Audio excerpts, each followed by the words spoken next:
Okay, so we took a little break there, and so I was wondering, since you're you just kind of had a little revolution here with this group here, with this local group. It's funny how they kicked you out, and then you just are so successful, and people love you, and then you just instantly make this other group. I find that sort of gatekeeping actually within the trans community to be really awful. Yeah. And I'm so glad that you are so buoyant that you're just like, that's in the past. I'm Onward getting and over. upward. Yeah, exactly. I stayed up really late that night, and Yeah. I wanted to have a fully functional group by the time everybody Yeah. woke up the next morning. And you did. Yep. Yeah. I got kicked out of that group too. Yeah. They kicked me out. Unfortunately, they kicked me out before they even heard the other side of the story. Okay. I don't know why they thought I was being destructive of some kind. I basically just questioned whether or not we needed new leadership. Yes. Because that's happened to me too. Mm-hmm. I was part of a group, and I questioned whether somebody needed to be the sole leader of a group and of everything that went on in the community. And then suddenly, of course, I was shunned. Yeah. Yeah. And unfortunately, it was kind of like I created the group back in 2016. Oh, you did? I didn't even know that. Yeah. And then obviously I decided to detransition. Yeah. Shortly after. It was about 6 months after. Okay. So I handed it off because I didn't feel that I should be a leader of a group that I'm not actually actively doing. Sure. Those guys, though, that took it over were such curmudgeons. They kind of come up with their own rules. I wouldn't want to be in a group that was headed by them. Unfortunately, there was no communication between any of the moderators, and I got told that... I have social anxiety is one of the excuses that I had heard. And I said, well, everybody does. Yeah. But, if you're going to be a leader of a community, you need to still be vocal. Yeah. And, maybe push yourself a little bit harder to be actively involved. I was running a lot of events, unsanctioned events, who cares? which they've since gone back and said I shouldn't have been running because they weren't free. I'm sorry. I try to subsidize everything that I can.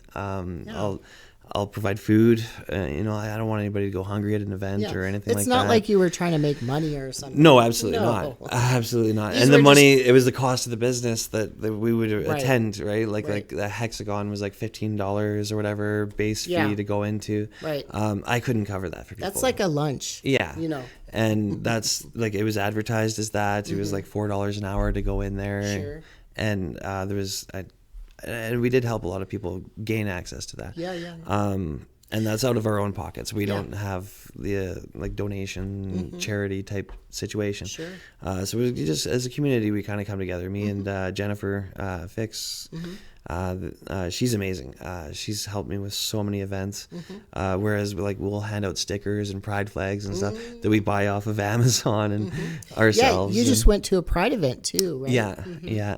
And we tried to load up on as much free stuff as we could so that we could hand it out at our events as well. I would always load up on condoms and that sort of thing so I could hand them out. Yeah. And there was the ring toss and stuff. Speaking of the condoms, it was funny. Okay. Our son was playing ring toss and we're like, I don't think we should take a picture of this. Yeah. But he enjoyed it. It was fun. Great. But yeah, so we've since recreated the group. Yeah.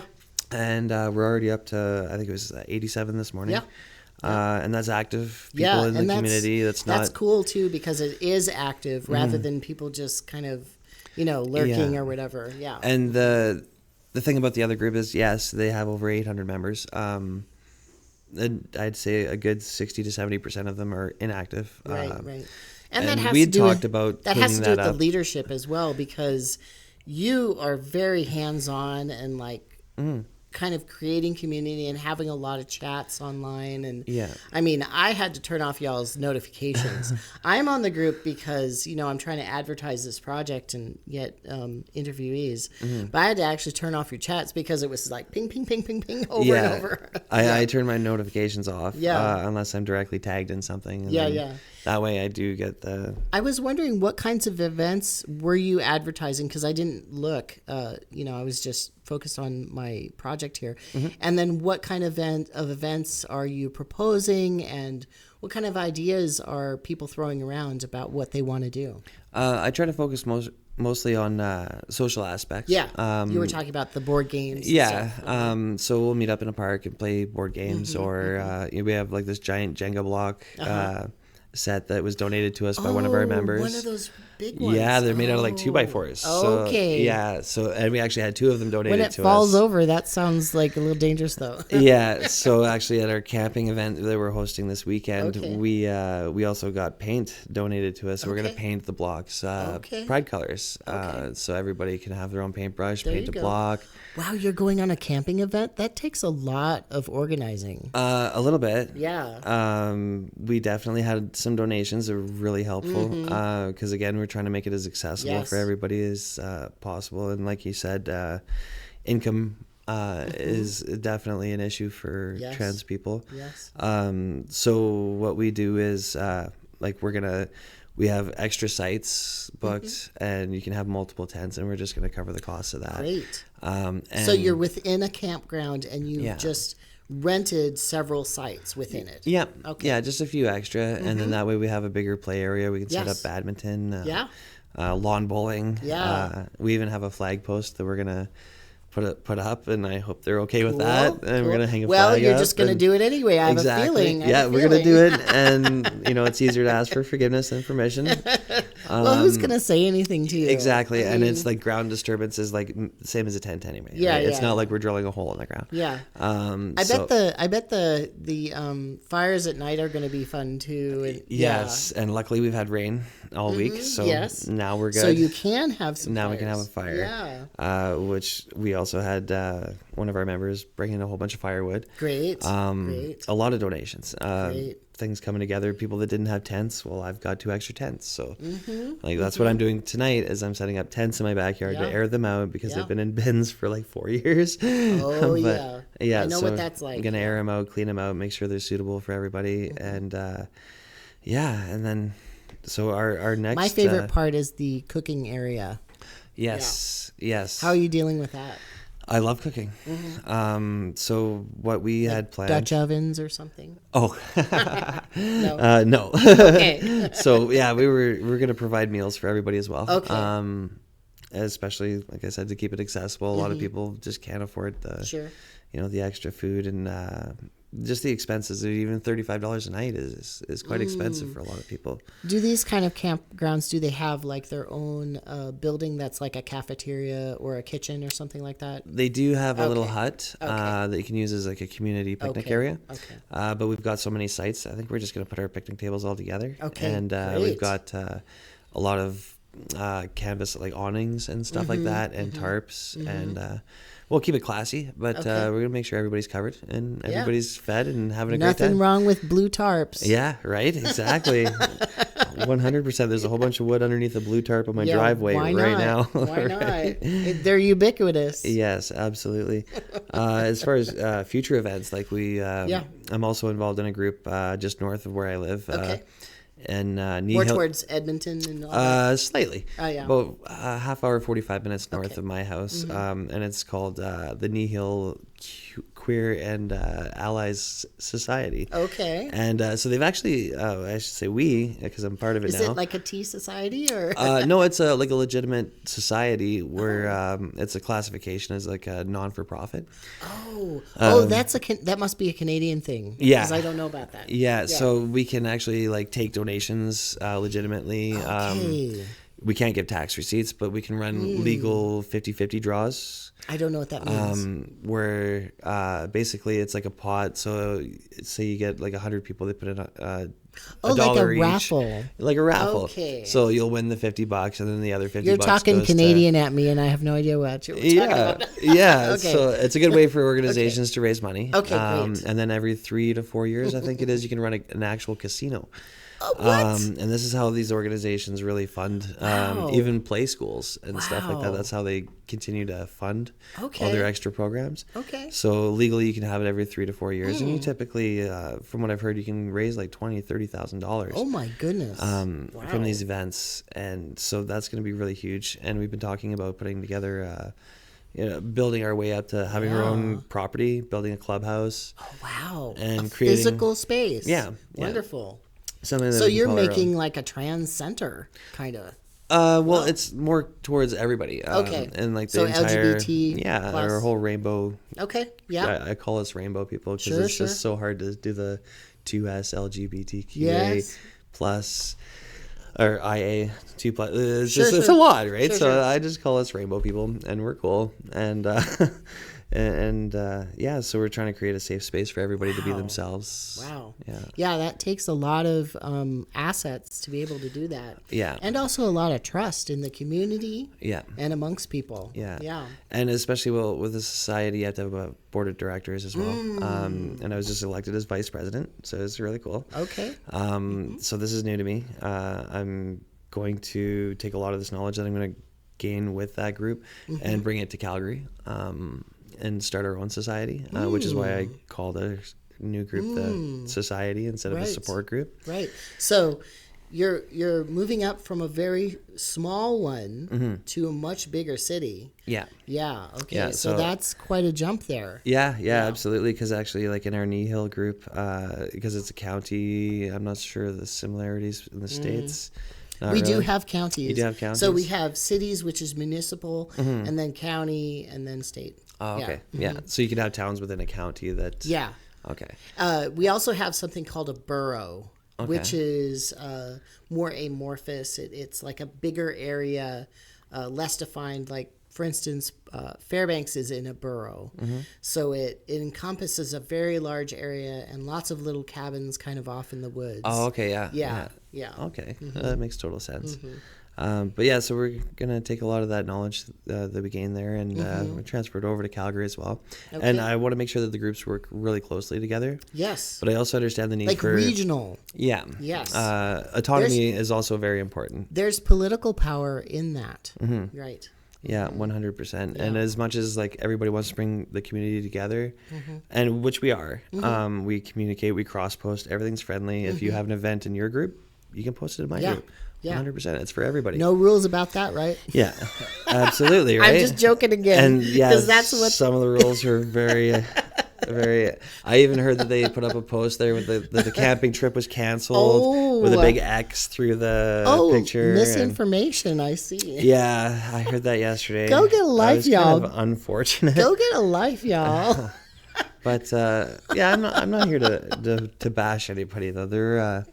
They're No, good we're not people. bashing people. There's This is one person I'm not a particular fan of. I'm not going to name them, but Yeah, I mean, this is the kind of they infiltrated our chat groups and then they kicked all the other because with Facebook rules. Oh, yes. One is the same. Yeah. So they asked for moderator I see. permissions, and they're a moderator in the Facebook group. So Okay. I was like, absolutely, Sure. why not, right? Sure. Like you're a trusted member of the community. And then they came in and kicked us all out, Oh my goodness. and then started deleting people. Okay. Um, You know, I also had that happen with me as well. I started a group, and it was basically just a community effort to make masks and that sort of thing. Yeah. And somebody from a larger town of Anchorage, which is down south in Alaska, infiltrated our group Yeah. and wanted to shut it down because they felt like we were copying them or something. I mean, this is just yeah. emergency, like making masks for people who are still working Yeah. when we didn't have masks, right? Yeah. So we were just trying to fill a need. Yeah. And it was so strange. It was like, what is this, some sort of spy game or something? Right. I mean, goodness gracious. Yeah. And so she came in and she tried to basically dissolve our group. Yeah. You know, Yeah. it's like, it's so strange. And it's very destructive. Yeah. And it kind of worked. And I told them, I'm Yeah. like, I don't know what you're doing, but you're hurting a lot of people. This is our safe space. Yeah, weird. To go into a support group chat and start kicking all the administrators out and members. Yeah. And And then ultimately, I think they actually deleted it. oh my goodness. So Yeah. that's not only like, it's very unfortunate because it's like records of a lot of people scroll back on stuff and they Sure. see memories. And Right. I'm not sure if they're keeping like my older posts, but it kind of makes me a little bit sad that I used that group for about 7 years. I have a lot of history there. It's almost like a diary. Yeah. Right. And I enjoy going back through and looking at my awkward Or phases. photos and stuff. I mean, photos, you can't replace those. If they're digital and they're just deleted, you know? Yeah. And like, fortunately, I did actually make like a little bit of a backup not too long ago, because I like doing timeline stuff. Okay. And timelines, I think, are really important. Sharing that, like, I look like a really masculine dude or whatever, and then, over time, and things also are changing. that stuff can be really community building as well. Like, 100%. Here's our milestones in the community, and here's a party. Here's when somebody came out or whatever. Yeah. Like today, we have one of our members is coming out to their parents. So we always make sure that we rally around them. Yeah. That's a very, very difficult That's time. a lot of personal support there. Yeah.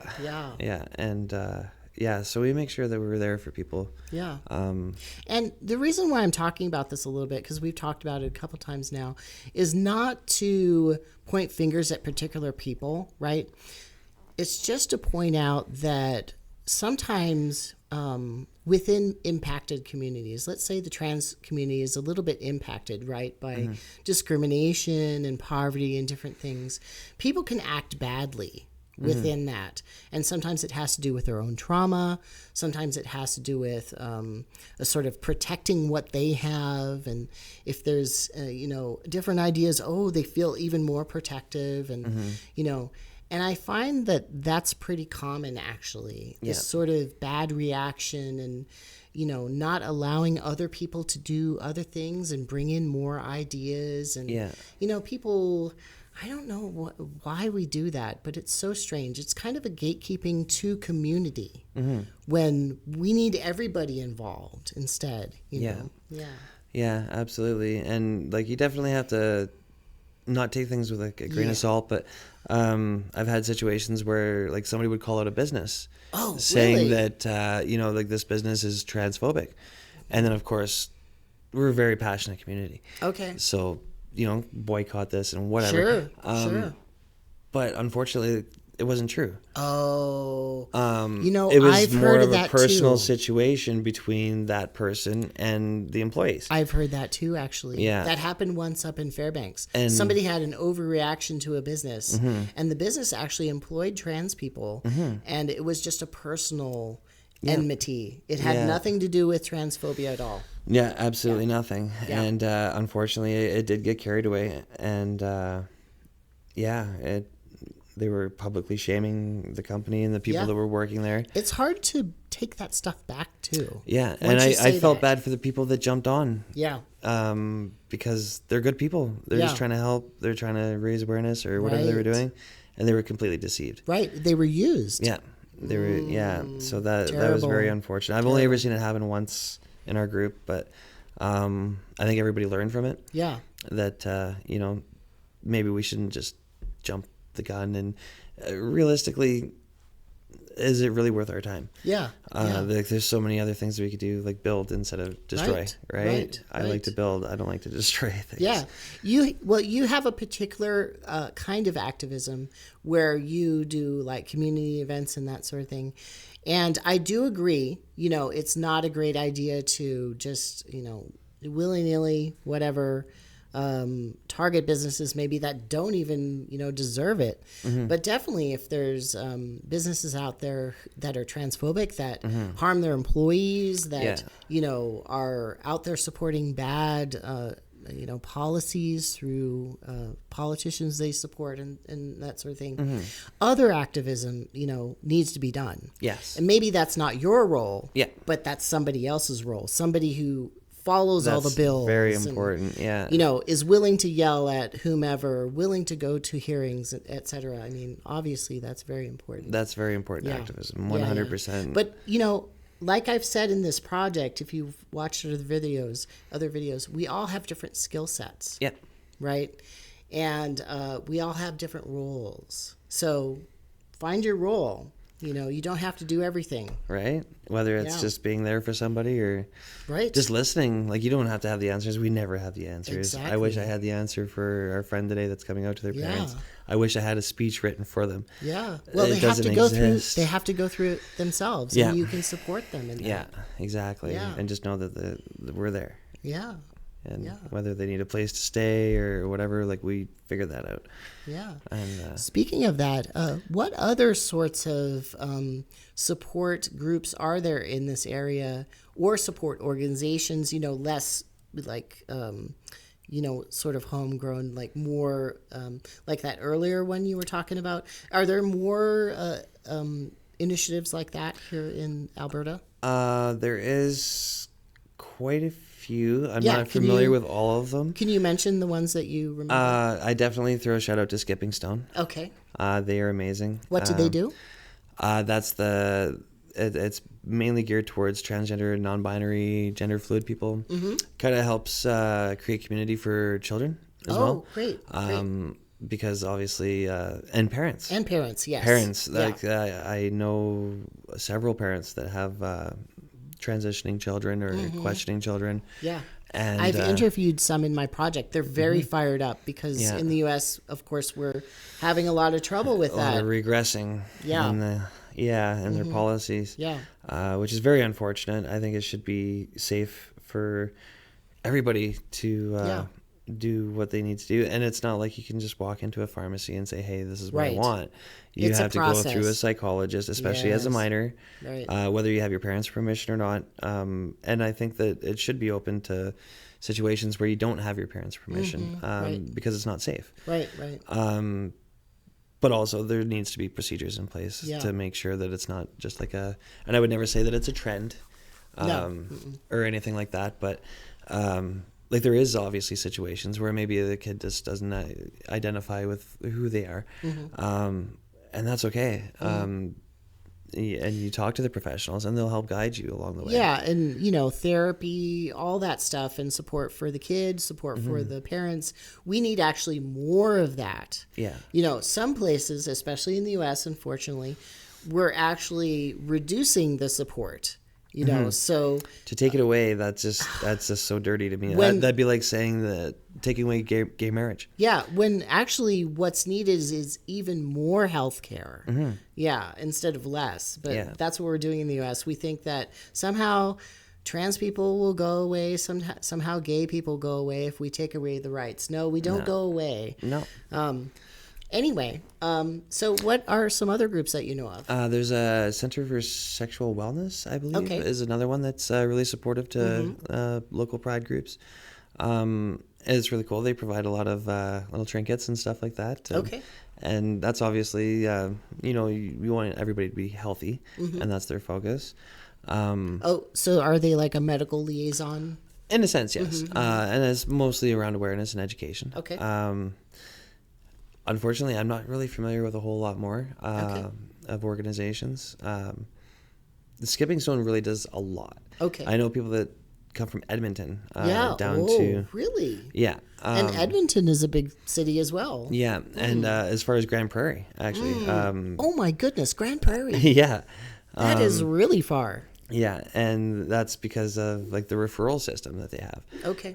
So whether you want to know, like, I want to go get a haircut. Well, where's a safe place for me to go get a haircut if I'm transgender? Where I'm not going to walk in and they're going to look at me sideways. I have to cut in for a second. My dog is having a dream. So he's making little noises over there. Oop, oop, oop. We have such calm, soothing voices. Yes. Right? Poor little Bubba. So you were just talking about where to get haircuts and that sort of thing. So Skipping Stone would be able to refer people like that? Yeah, 100%. Okay. They've got an entire directory of basically just everything. Okay. Whether you want to go thrift shopping or wherever. Like, these are places that are known that are supportive, and you can walk in and nobody's going to ridicule you and say you're in the wrong change room or anything like that. Yeah. Do they have anything more like kind of the big more big like life stuff like adoption and foster care, like bigger issues? I'm not or legal familiar. stuff. Legal stuff, yes. They actually have programs for like when you need to change your name, Right. because that's quite a process. There's everything right down to birth certificate. Well, your legal name change, then your birth certificate. Yeah. And then they go over the order in which you need to do it. Okay. So it's actually like a workshop. Not That's everybody really cool. does that, by the way. Yeah. Or is even able to. I don't know about here in Canada, but in different places in the U.S., the laws are different in every state. Yeah. So. Yeah, and here in Canada, it's pretty much the same across the board. There's a few little things different than healthcare systems from province to province.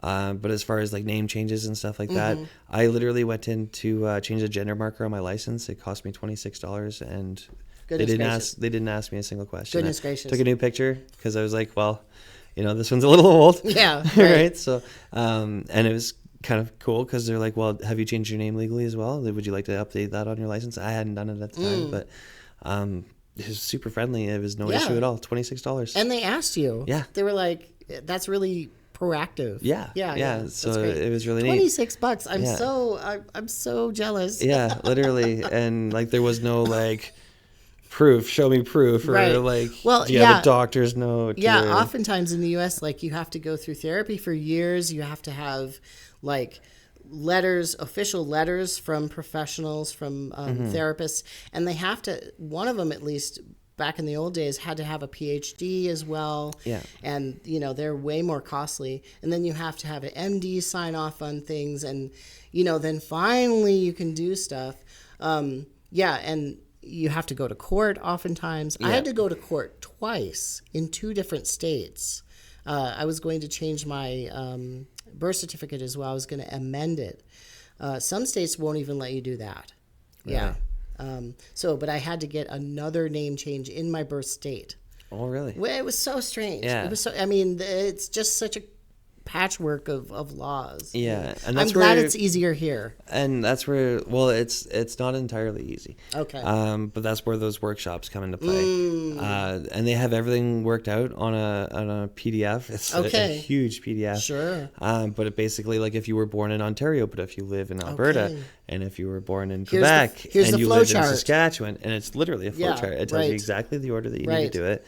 And somebody went through and put all that time and effort into it, and it's amazing. That's some really good activism too. Yeah. So if you're somebody who's good with flowcharts and information and stuff, that's a way that you can help. Yeah, and you can help your own community, and you don't have to be a lawyer or a professional, but you can make these. You don't have to put available. On fun events. You can just type on your computer. Yeah, I love databases. Typing on my computer too. Yeah. Right. So, I wish I had the time. You're multi-skilled. Yeah, I wish I had the time. That's the only thing I'm lacking. Sure. Between my family, my work, and community. Well, I'm glad you're so busy. That's great. Yes, very busy. But yeah, I love our programs up here. The people are great, and. So what's in your future, like with either your group or yourself? What's going on? My future, I'm going to be running this place. So you plan to stay here? Absolutely, yes. I'm gonna. This must be a good company. Yeah, they were really very friendly well. when I walked in. I had a little trepidation because I was like, oh, this is an industrial area. Yeah, and, no. I'm a trans person talking to another trans person. I was a little bit nervous about that. No, we have an open door policy here. Yeah. Obviously, I think I kind of help foster that. But they see me as I'm really good at my job. Yeah. And it's the same thing with my customers. Like they come in, and like I said, it's everybody from farmers to oil field workers. Yes. I was tend terrified. to be conservative. Yeah, typically conservative, right-wing people with ideologies that are not so social. I've never had an issue. Yeah. Nobody's ever given me any kind of attitude or anything like that. I can hop in a truck and drive it and operate a crane just as good as anybody, diagnose it. And, awesome. And they respect that. And great. Yeah. So, and yeah, it's the same thing with our employees. And they need you. Yeah. And yeah, it's exactly. I provide a service. I am the service coordinator, right? So if you want your stuff done, just be nice to me and I'll get it done for you. That's I'm just kidding. I'll get it done either way. But. And then you'll have the equipment and then you can do your work. Yeah. Yeah, absolutely. And I really value our people. Our people are amazing. Yeah. All of my technicians in the back they take care of me. I take care of them. Great. When it comes to family needs, anything like that, whether it's like their pets are having an issue or you know, they need to take extended lunches because they have to go home and give their dog medication, stuff like that is not an issue. Yeah. I was so surprised I could bring my dog in here. I was so happy about that.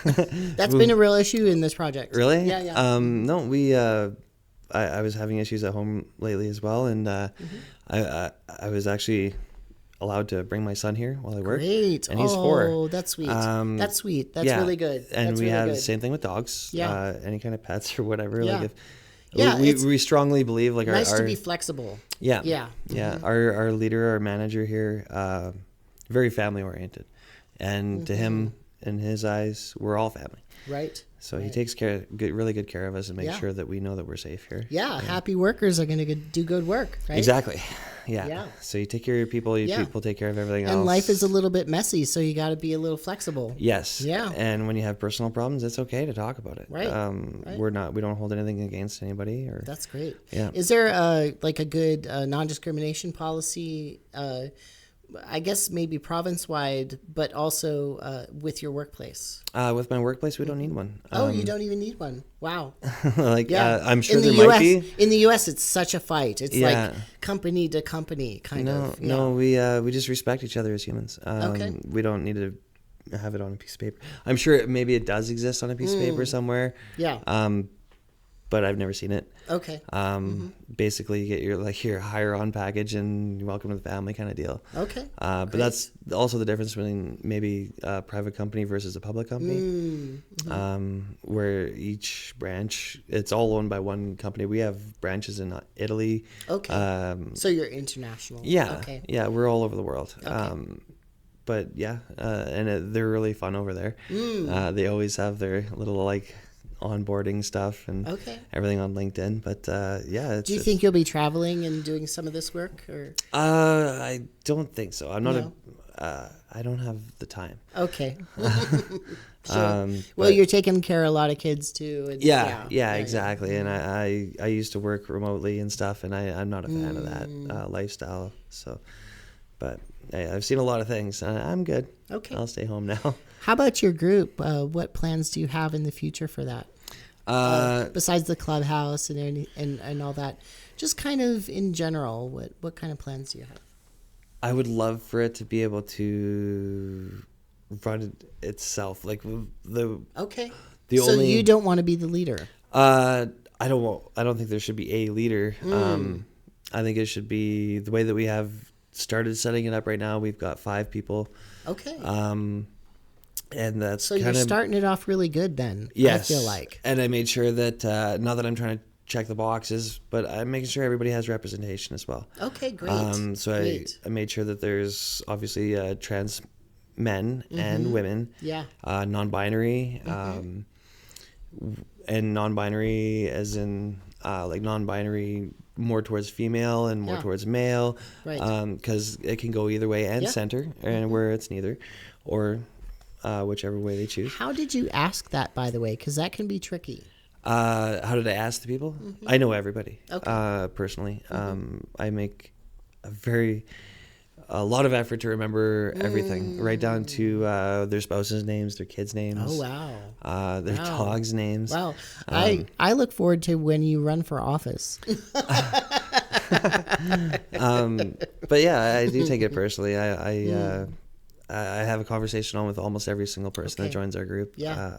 Not like as a direct, I want to know everything about you, but say hi, how are you? And Well, that's how you foster community. That's the first thing. You know? Yeah. And I open myself up a lot, probably a lot more than my partner would like sometimes. But I definitely try to make sure that people are comfortable around me because they know that I'm going through the same thing as everybody else. And in some situations, less or more. But I'm willing to share my experiences. Yeah. And you just said that you were interviewed by big media corporations and that sort of thing. Yeah, like CTV and I believe it was CBC. I can't remember. Sure. But anyways, are those things that I can link to, like those interviews? I'm not entirely sure where they went. I was surprised because I didn't know it was actually a video on the one. And it was during Pride last year, and it was kind of funny because they misgendered me. Oh no! it was kind of funny, but they corrected it right away within like 15 minutes. I messaged them, and they did it. Did they think you were going the other direction? Or? I'm not sure exactly, but but I was also Josh, right? Sure. It's hard to associate Josh with she. Sure, I get that. Sure. I've actually been misgendered by doctors before. They thought I was going the other way, that I was transitioning to female. It's like, wow. Yeah, I know. Actually, my boss downstairs, we had an issue, or not an issue, but we were talking about it one day because of my detransition and then retransitioning. Yeah. It confused him. Sure. And he's like, so were you born a girl or a boy? He says. Okay. And I just howled laughing. It was awesome. And just the fact that like 2 years ago, like we were never had that conversation. And now it's like to that comfort level where and at work too. I mean, that's kind of intense. Yeah, that's pretty. Well, it's not even intense. It's like just a conversation. Like it's like, and I want to help people understand. I don't want them to feel like they got to walk on glass around me. So if you have a question, then just ask it. Yeah, that's totally cool. I got to say that's a powerful form of activism. Yeah, not everybody can do it because some people, it's get uncomfortable. It's a barrage. Okay. It's a barrage of questions, and sometimes they have other things to do, and other. Thinking about intersectionality too, like, people of color, like, just too much, it's too much. Sometimes if you're in poverty, just leave me alone, do your own education. Yeah. But I'm so glad that you're able to do that, in your life, you're fairly comfortable and stuff. And, you do have a good job and you're able to reach out and educate people around you. You're in a very good circumstance to do that. Yeah. Yeah. I'm very, very fortunate. Yes. Yeah. In the US, people call that privilege, which, Oh, absolutely. And I value it. Like I would never take it for granted. Yeah. That's for sure. Yeah. But that's a good way to use privilege, though. Yeah. Right. Yeah. Well, you just create awareness and education. Yeah. Too. It's cool. Yeah. Like I had one coworker who didn't quite understand, and he was saying that, well, you're transitioning to be a woman. And I'm like, yes, that's obvious. And he's like, but you like women. And I'm like, yes. He's like, so what does that make you? I'm like, well, I guess I'm a lesbian. I guess. I don't know. Yeah. Sure, right? Well, those can be two different things, right? But like I know it makes some people uncomfortable to talk about that. Sure, that's okay. Sure. But I'm not, because the knowledge is power and visibility is great. Yeah, I'm imagining that you probably get those questions a lot because this is. At least people aren't, like nasty to you or something like that, which would be unfortunate, but. I would imagine that in a place like this, you would get a lot of questions because you are somebody who is maybe encountering people who have less knowledge. Yeah. Because they come from a conservative or rural background. Yes. Right. Yeah. Yes, absolutely. Yeah, yeah. So I got to say that's a form of activism. So you're doing it. We all have to do what we can. You're not just an event. And so are you. Yeah, well, right? I'm trying. You're not just an event coordinator. You're doing other things as well. Yeah. All of it is important. All of it. Yeah. So. Yeah. Definitely blessed. Okay, so I took a little break there, and I was thinking how we could, kind of round out the interview today. I do have 2 other interviews today. It's going to be really busy, and I'm driving up to Edmonton tonight for, another one. So I was kind of wondering, because you're middle-aged and you've gone through a lot of phases here and with transitioning, and basically if you have any, message for other trans women out there who might be in a similar situation as you. I would say that it's never too late. I know I definitely went through a few stages where I was like, I'm not going to be able to pass, or a lot of concerns, obviously. And that can be really deep. It can, yeah. And I think we kind of do that to ourselves. Yeah. We see these beautiful trans people, and we think, well, they started transitioning when they were 18. Yeah. But you also got to think, too, that a lot of just women out there in the world, cisgendered women, also have that kind of pressure on them. Absolutely. Yeah. And like the whole comfortable in skin thing, right? Like that's like people that aren't trans aren't comfortable in their skin. Yeah. and I definitely hear a lot back about that, especially when it comes to like breast augmentation and stuff like that, where, you know, what if a cis woman or is not cis and, you know, wants to have breast augmentation, shouldn't that be covered? Absolutely. I think it should. Why not? And that's her business. Absolutely. That's her business. Yeah. But yeah, it is definitely never too late. Just be honest with yourself, your family. You have to set up realistic expectations. I think that's really important. What do you mean by that? That you're not going to grow double D breasts, and like some people do. Yeah, and that's totally cool. And it's not going to be probably immediate as well. You need some patience. Yeah, absolutely. And realistically, it doesn't take that long. It's pretty amazing. Like 3 to 6 months, and you start feeling things changing. And I'm only like a year and a half in, and there's been a significant change throughout my body. It's really great. Like everything from hair growth slowing to obviously breast development. I wish hair would stop growing completely, but not so much. How do you feel? Like, how do you think the hormones affected you, like emotionally? Emotionally, it can be difficult at first as your body kind of shifts. I found it difficult as well. And I know, like, I don't know what my testosterone levels were before I started transitioning. Unfortunately, we didn't do a baseline when I first started, but I'm pretty sure they were relatively low. And I've since cut back on testosterone blockers as well for my own reasons, for sexual reasons, I guess. Sure. But anyways. And that's a real issue. Yeah, that is. Everybody deserves, the possibility or the opportunity to have sexual pleasure. Yeah. Definitely. 100%. It's a part of life. Yeah. And I'm just kind of experimenting with that as far as like just to see where my levels come out at. And that's totally your business. And, you're not less of a woman or a trans woman or, all that stuff that people try to impose on you. Yeah. And, cisgendered people also go through this as well. For sure, they take hormone supplements, especially when they're a little bit older. In fact, when they're about your age as well. Cisgendered women will take hormones in order to for menopause, menopausal and also menopausal symptoms. Absolutely. And men my age will definitely take different kinds of hormones, growth hormones, as well as testosterone. In fact, that's why there's a little bit of a shortage of testosterone at the moment. And it's treatment for other things as well. Yes, like absolutely.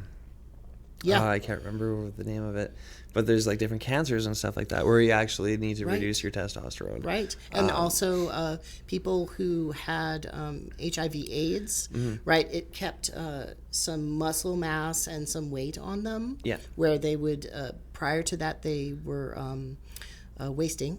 Yeah. Yeah. Yeah. But yeah, I guess I would just strongly suggest to take care of yourself first. Yeah. Reach out to your community.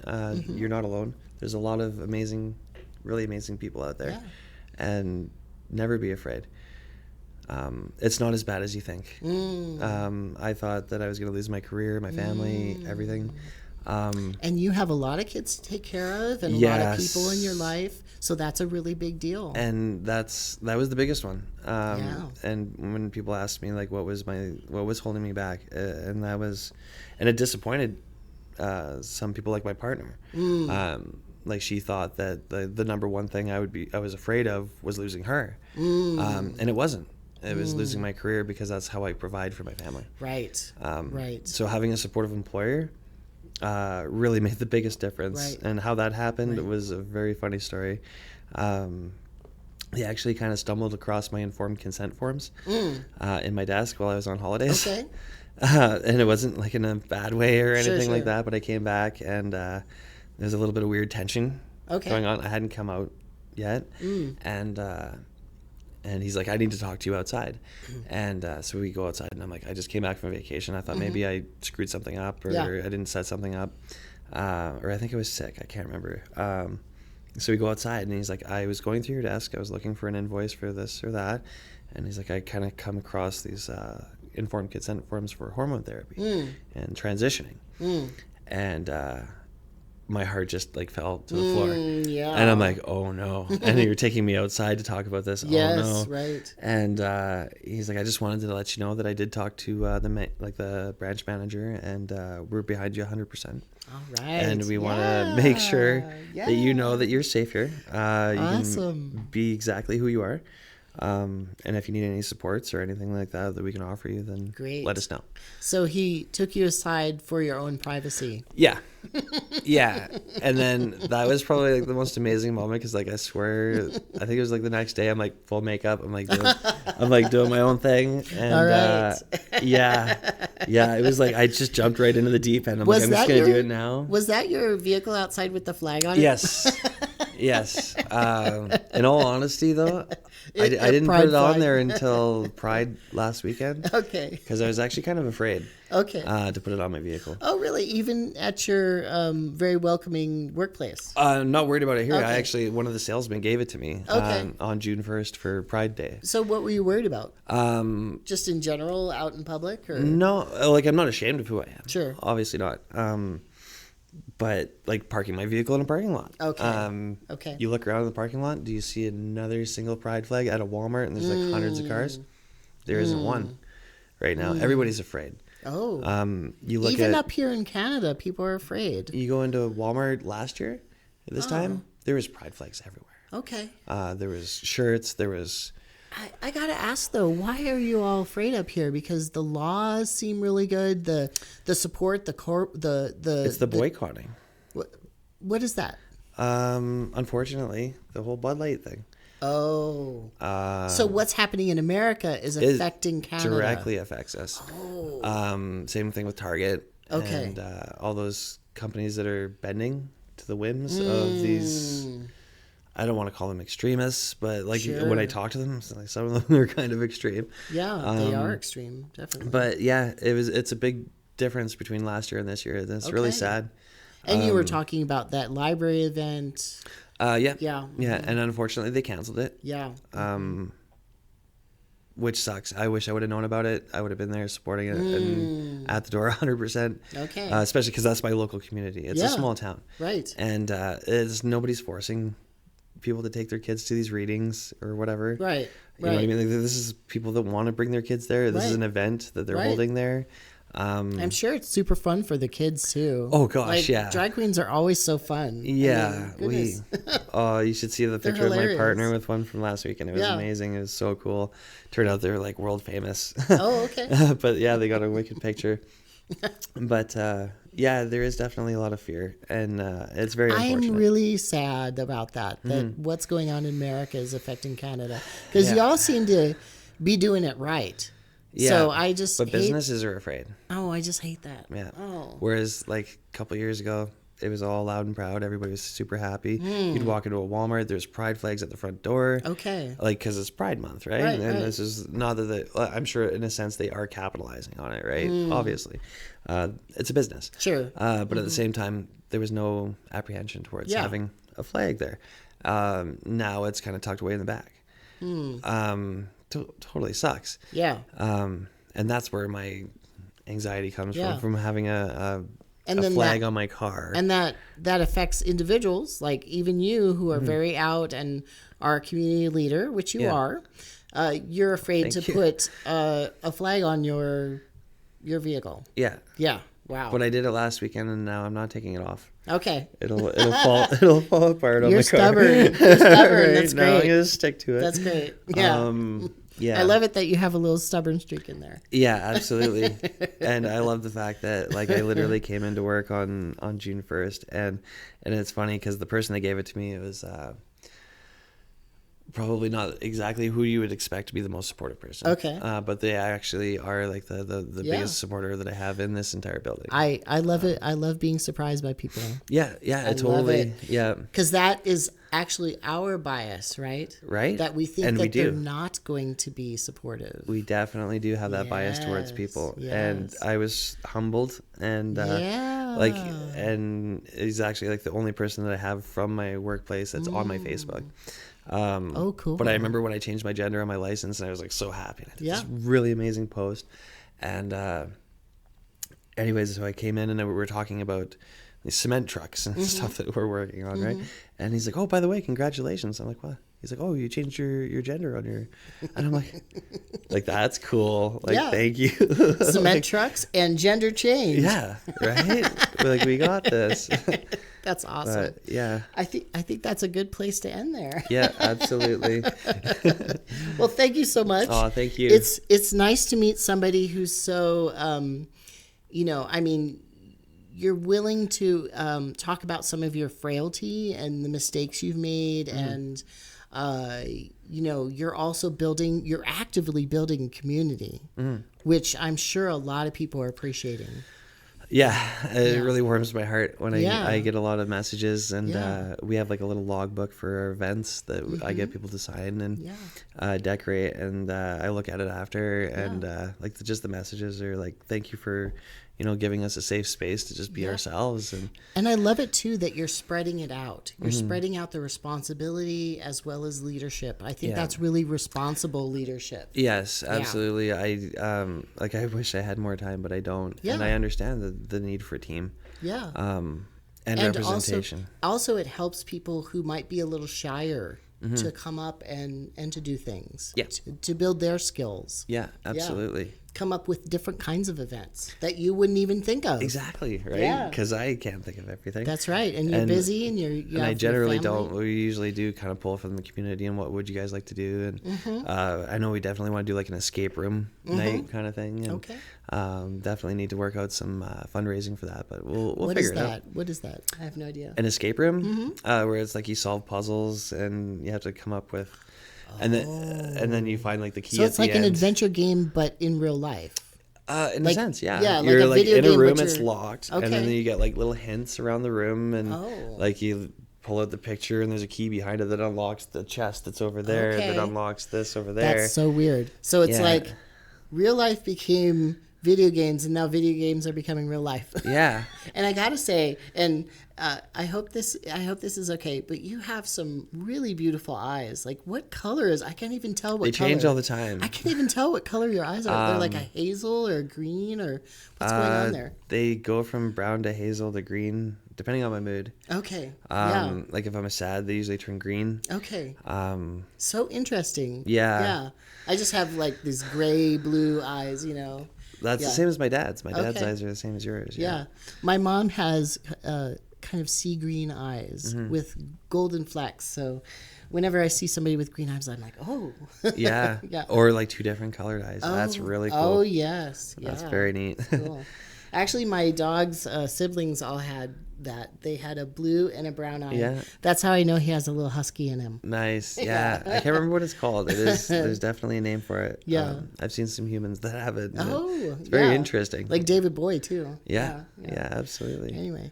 All right. Thanks, y'all. Thank you, everybody. I have another interview at noon, and then I'm driving up to Edmonton. It's a busy day. It's a busy day. All right, thank you again. It was my pleasure. Yeah, cool. All right, see y'all.